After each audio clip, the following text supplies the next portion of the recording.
आवडींचा घेऊया सविस्तर आढावा। उच्च शिक्षण घेऊनही नोकरी मिळत नसल्यानं अनेक तरुण हे व्यवसायाच्या शोधात असतात। बीडमधल्या कातपटवाडी येथील चंद्रसेन पारखे यांनी डीएडचं शिक्षण घेतलं, मात्र नोकरी मिळत नसल्यानं त्यांनी स्वतःचा दुधाचा व्यवसाय सुरू केला आणि याच व्यवसायामध्ये ते नोकरीपेक्षाही जास्त पैसे कमवत आहेत। पाहूया। बीडच्या काथोटवाडी येथील पारखे भावंडांचा हा मुक्त जनावरांचा गोठा। नोकरी मिळत नसल्यानं चंद्रसेन पारखे यांनी 2014 साली दुधाचा व्यवसाय सुरू केला। सुरुवातीला त्यांनी 6 म्हशी घेतल्या आणि त्यातून 30 ते 40 लिटर दुधाची ते विक्री करू लागले। चांगले पैसे मिळू शकतात असा विश्वास वाटल्यानंतर त्यांनी हा व्यवसाय वाढवण्याचा निर्णय घेतला आणि म्हशीबरोबरच त्यांनी गायीही विकत घेतल्या। सुरुवातीला माझ्याकडे एक 5-6 म्हशी होत्या, त्याच्यावरच मी हे चालू केलं।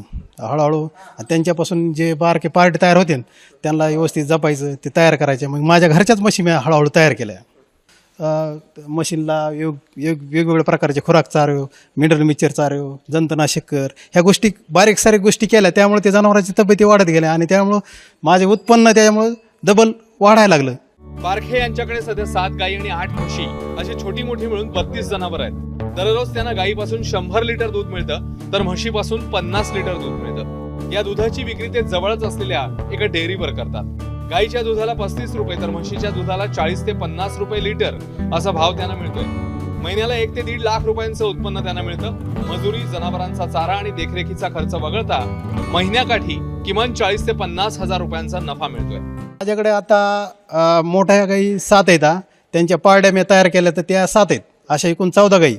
आणि म्हशी माझ्याकडे 8 आहेत आणि बारक्या पारड्या 4 आहेत। आणि माझं दूध रोजचं कलेक्शन गाईचं 100-110 लिटर रोजचं 100च्या आसपास गाईचं होतंय आणि म्हशीचं 50 लिटर होतंय। म्हणजे असं दोन्हीचं मिळून 150 लिटरच्या आसपास दूध चालू आहे माझं सध्या। गाईला साधारणतः 35 रुपये रेट आहे, सरासरी 35 आपल्या 10 दिवसाला 35नी पैसे भेटतात आणि म्हशीला 48 ते 50च्या आसपास रेट भेटतो। आता जर नेट पेमेंट जर धरला तर 1.5 लाख रुपये महिना पडतो ह्याला आणि त्याच्यामध्ये खर्च वजा करता मी 30-40-50 हजाराच्या आसपास आपलं राहतात।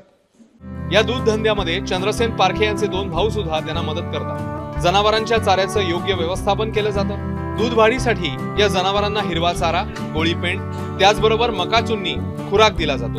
दुभत्या जनावरांना दिवसातून 2 वेळा खायला दिलं जातं। जास्तीत जास्त 70% चारा विकतचाच आहे आणि 30% चारा आमचा घरगुती। मका घेऊन तिचा मुरघास करून जास्तीत जास्त आपल्या जनावराला, गायांना, म्हशीला जास्तीत जास्त वल्ला चारा कसा मिळेल खायला, याच्यावर आमचं भर आहे जास्तीत जास्त। त्यामुळे आम्ही सध्या कमीत कमी 100 ते 125 टनचा मुरघास